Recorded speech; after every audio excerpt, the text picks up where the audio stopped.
Welcome, student, to this new part of the story that we had already seen about the enemy. Now, we must simply tell them that we intend to give him to the police, as indeed we must. Sadao, we must think of the children and your position.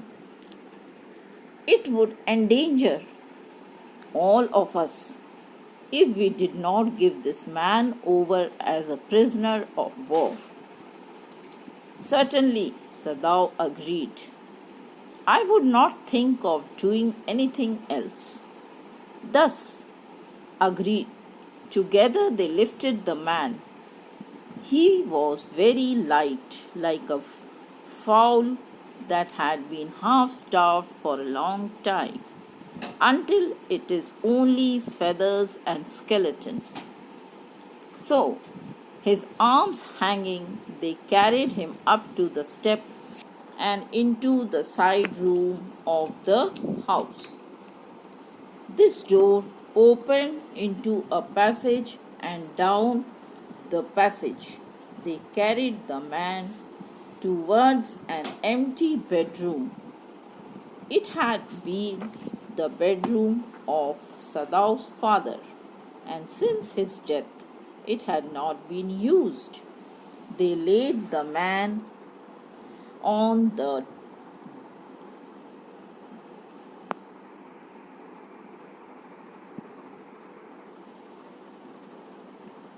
they laid the man on the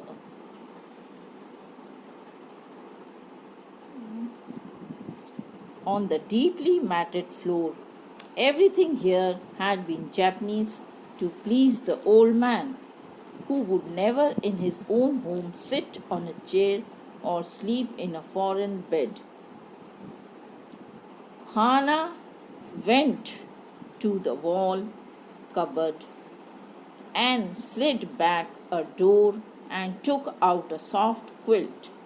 She hesitated. The quilt was covered with flowers, silk, and the lining was pure white silk.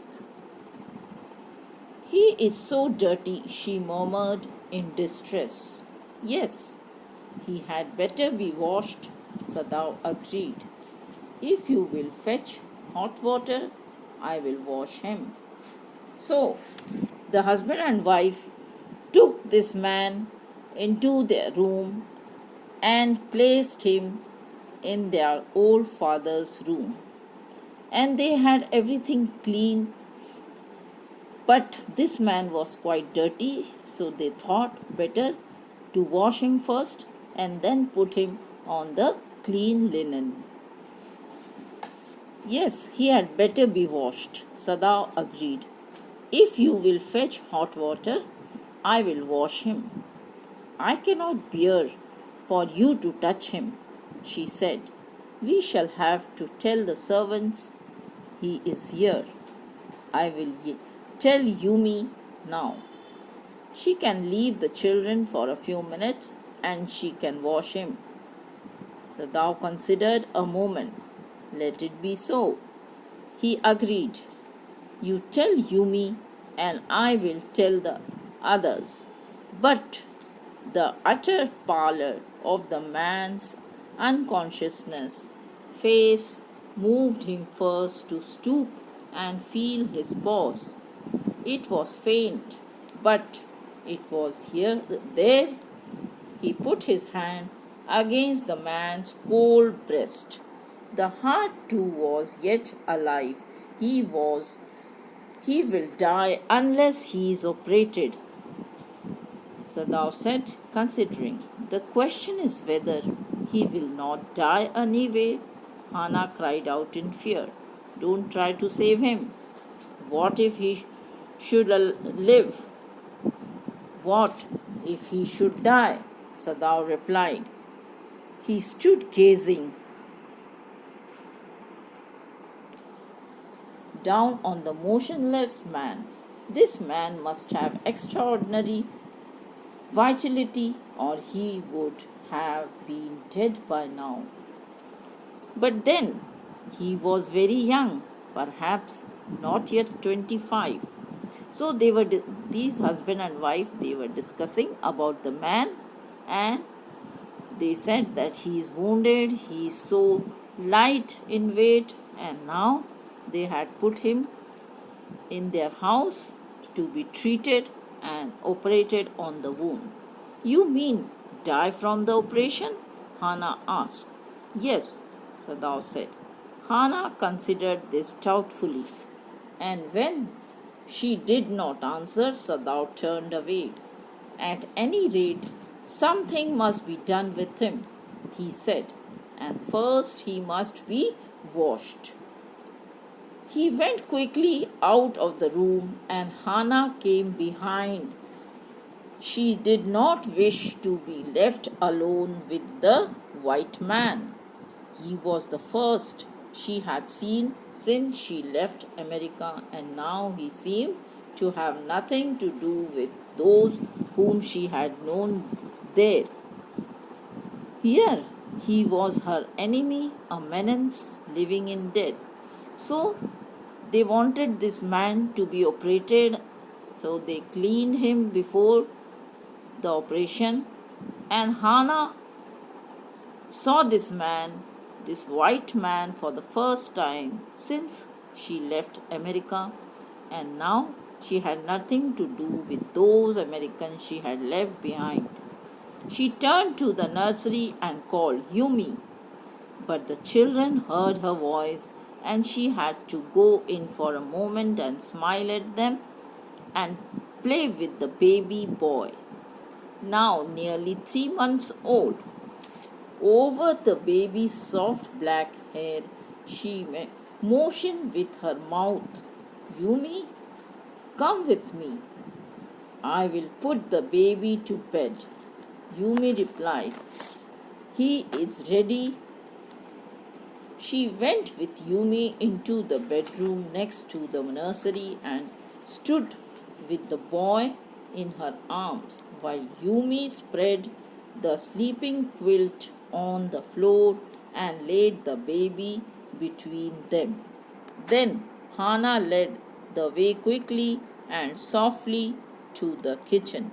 The two servants were frightened at what their master had just told them. The old gardener, who was also a house servant, pulled the few hairs on his upper lip. The master ought not to heal the wound of this white man. So all their servants were also afraid that their master had brought the white soldier to their house and he wanted to treat him. But the servants were quite afraid, and they said that you better call the police and take him away.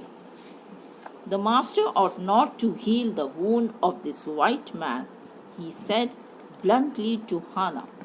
The white man ought to die. First he was shot, then the sea caught him and wounded him with her rocks. If the master heals what the gun did and what the sea did, they will take revenge on us. I will tell him what you say, Hannah replied courteously, but she herself was also frightened, although she was not superstitious as the old man was. Could it ever be well to help an enemy? Nevertheless, she told Yumi to fetch the hot water and bring it to the room where the white man was. She went ahead and slid back the partition. Sada was not yet there. Yumi, following, put down her wooden bucket. Then she went over to the white man. When she saw him, her thick lips folded themselves into stubbornness. I have never washed a white man, she said, and I will not wash so dirty a one now. So the servant was not ready to wash this white man because he was quite dirty, and Before this, she had never washed a white man, so she was saying that I will not wash this man. Hannah cried at her severely, "You will do what your master commands you." There was so fierce a look of resistance upon Yumi's round, dull face that Hannah felt unreasonably afraid. After all, if the servant should report something that was not as it happened, so the servants were not ready to watch this man, and therefore, and Hannah was afraid that these people may go and complain to the police. So they said, so she did not say much to the servant. Well, very well, she said with dignity. You understand, we only want to bring him to his sense so that we can turn him over as a prisoner. I will have nothing to do with it. Yumi said, I am a poor person and it is not my business.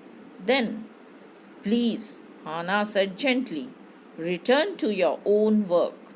At once, Yumi left the room, but this left Hannah with the white man alone.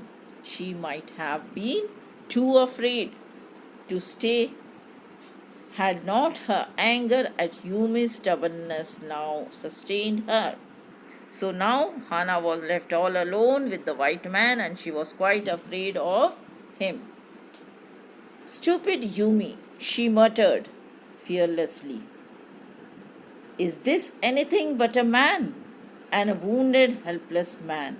In the conviction of her own superiority, she bent impulsively and united the knotted rug that kept the white man covered.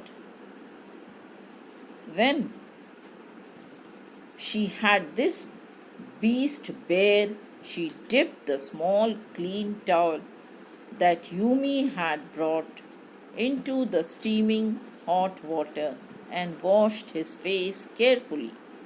The man's skin, though rough with exposure, was of a fine texture and must have been very blond when he was a child. While she was thinking these thoughts, though not really liking the man better now that he was no longer a child, she kept on washing him until his upper body was quite clean. But she dare not turn him over. Where was Sadao? Now her anger was ebbing, and she was anxious again, and she rose, wiping her hand on the wrong towel. Then, lest the man be chilled, she put the quilt over him. Sadao, she called softly. He had been about to come in when she called. His hand had been on the door and now he opened it. She saw that he had brought his surgeon's emergency bag and that he wore his surgeon's coat. You have decided to operate, she cried. Yes, he said softly. He turned his back to her and unfolded a sterilized towel upon the floor of the tokonoma, a clove, and put his instrument out upon it. Fetch towels, he said. She went obediently, but now anxious, to the linen shelves and took out the towels. There ought also to be old pieces of matting so that the blood would not ruin the fine floor covering. She went out to the back veranda where the gardener kept strips of matting with which to protect delicate shrubs on cold nights and look an armful of them.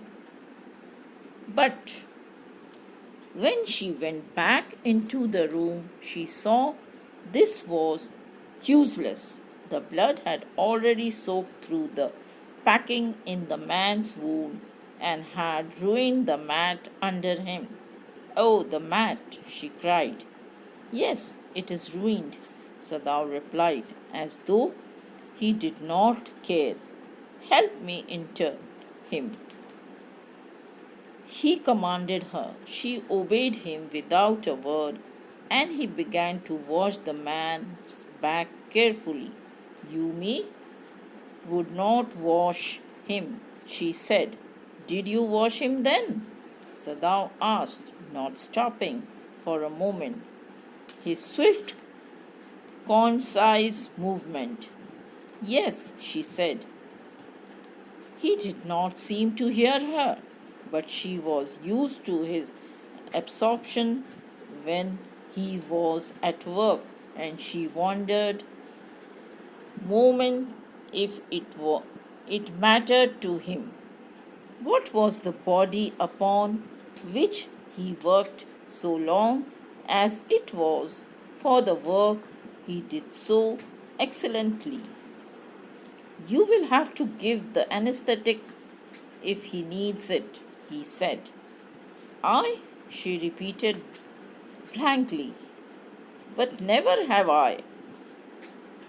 It is easy enough, he said impatiently. So the doctor asked his wife Hannah to give him anesthetic so that he will be unconscious. But Hannah never did it before, so she was quite worried whether she will be able to do it or not. He was taking out the packing now, and the blood began to flow more quickly. He peered into the wound with the bright surgeon's light fastened on his forehead. The bullet is still there, he said with cool interest. Now I wonder how deep this rock wound is. If it is not too deep, it may be that I can get the bullet. But the bleeding is not superficial. He has lost much blood. At this moment, Hannah choked. He looked up and saw her face the color of sulphur. Don't faint, he said sharply. He did not put down his exploring instrument. If I stop now, the man will surely die.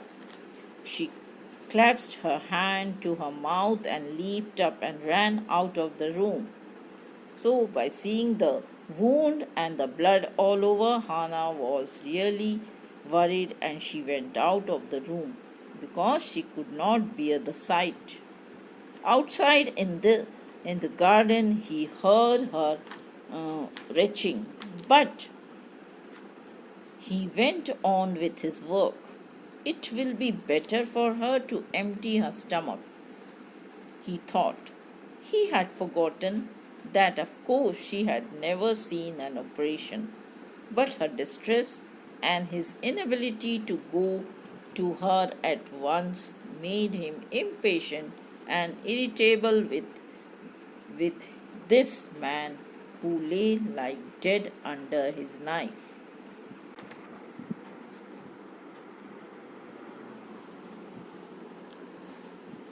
This man, he thought, there is no reason under heaven why he should live unconsciously.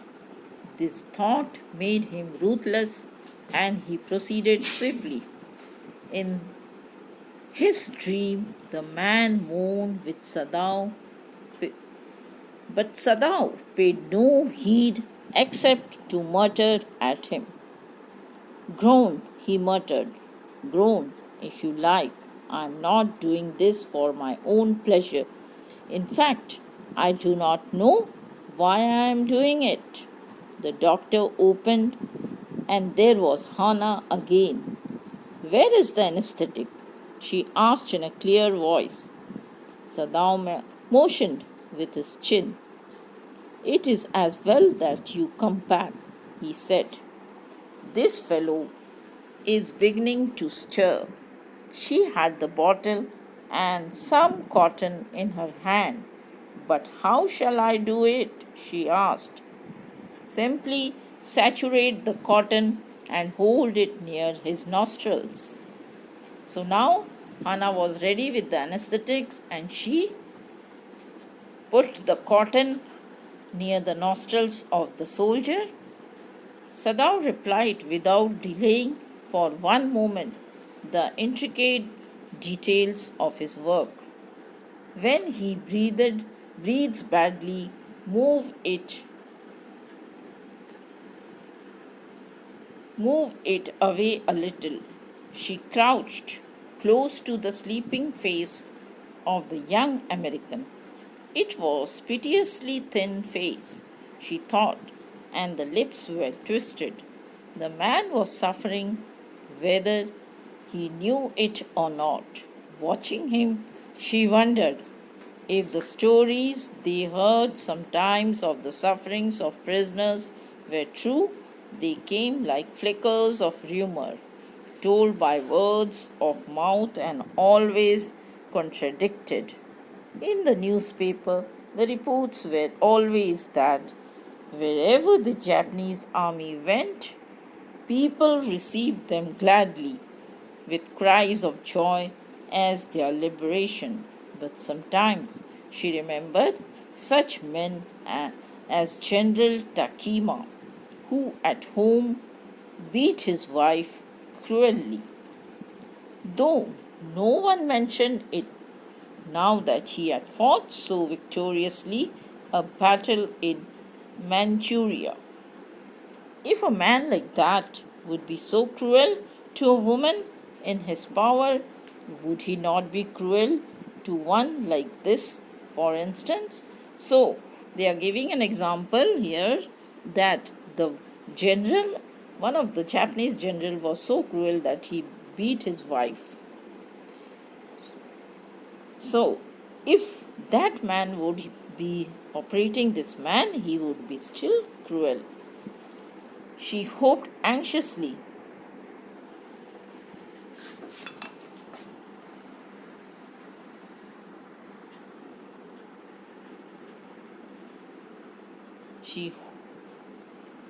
But sometimes she remembered such a man as General Taki.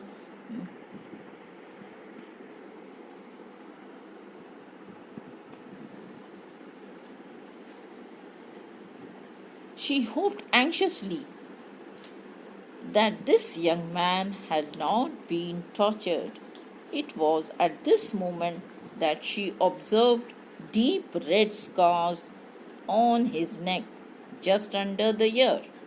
Those scars, she murmured, lifted her eyes to Sadao, but he did not answer. At this moment, he felt the tip of his instrument strike against something hard, dangerously near the kidney. Although left him, he felt only the purest pleasure. He probed with his finger, delicately, familiar with every atom of this human body. His old American professor of anatomy had been seen to that knowledge. Ignorance of the human body is the surgeon's cardinal sin, sir. He had thundered at his classes year after year to operate without as complete knowledge of the body as if you had made it. Anything less than that is murder. It is not quite at the kidney, my friend, Sadao murmured. It was his habit to murmur to the patient when he forgot something himself in an operation. My friend, he always called his patients, and so now he did, forgetting this, that he was his enemy. So Sadao was busy operating the soldier and he was murmuring it between because he was engrossed in the operation. Then quickly, With the cleanest and most precise of incision, the bullet was out. So finally, the doctor could find out the bullet, and he took out the bullet from the soldier's body.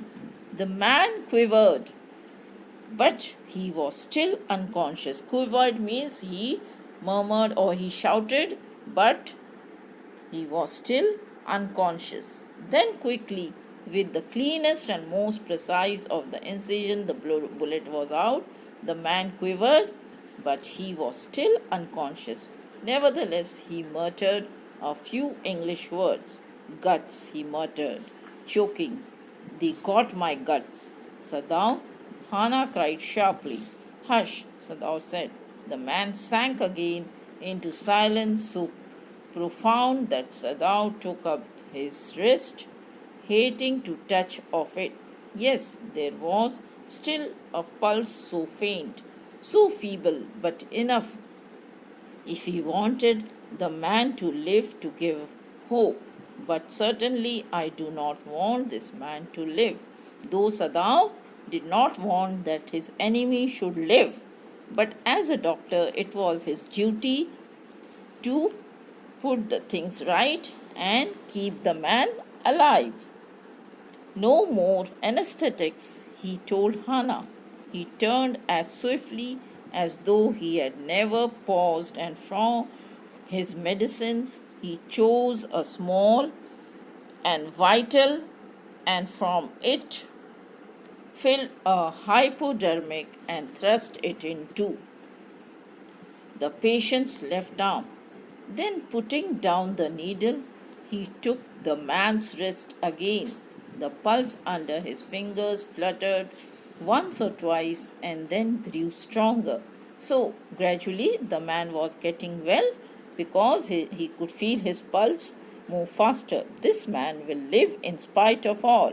So, the doctor said that this man is very strong and he will live even after such a wound and operation. The young man woke so weak, his blue eyes so terrified when he perceived where he was, that Hannah felt compelled to apologize.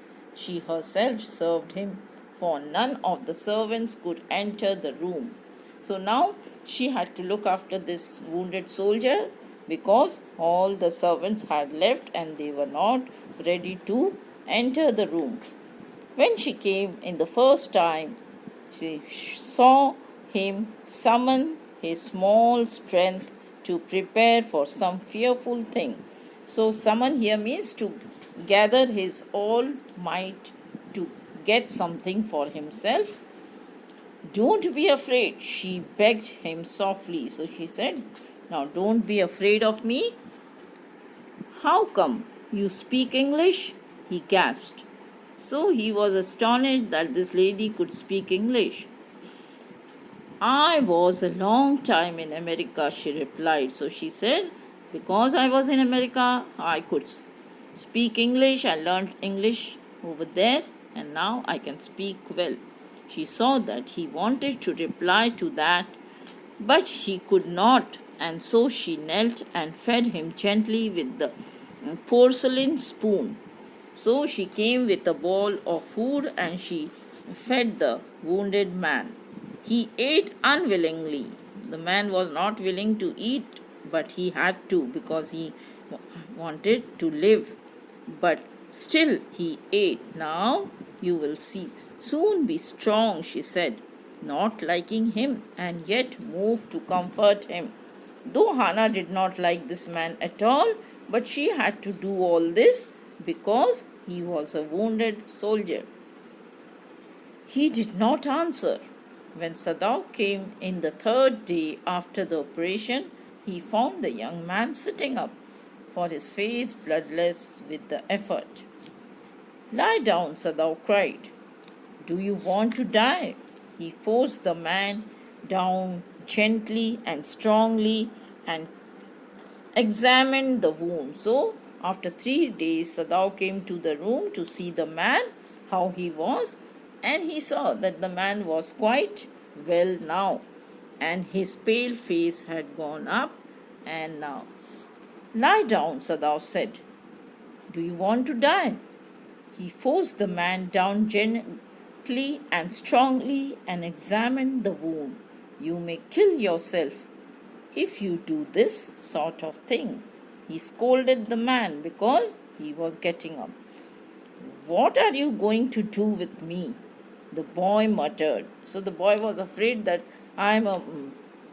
he can put me into the prison. So he was asking, what are you going to do with me? He looked just now barely 17. Are you going to hand me over? So he was afraid that whether this doctor will hand him over to the police. For a moment, Sadao did not answer. He finished his examination, then pulled the silk quilt over the man. So now Sadao had come to examine. I do not know myself what I shall do with you, he said. I ought, of course, to give you to the police. You are a prisoner of war. No, do not tell me anything. He put up his hand as he saw the young man was about to speak. Do not even tell me your name unless I ask it. They looked at each other for a moment, and then the young man closed his eyes and turned his face to the wall. Okay, he whispered. His mouth is bitter line.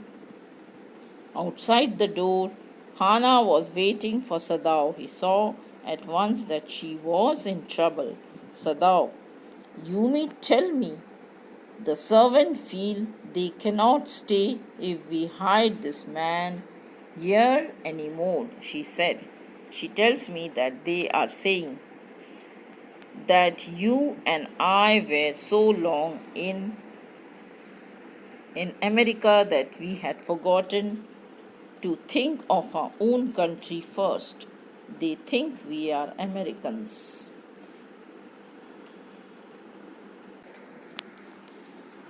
So students, this is the second part of the video, and in the next video we may complete the story and let us find out what happens to this prisoner of war who had floated in the sea from some warship.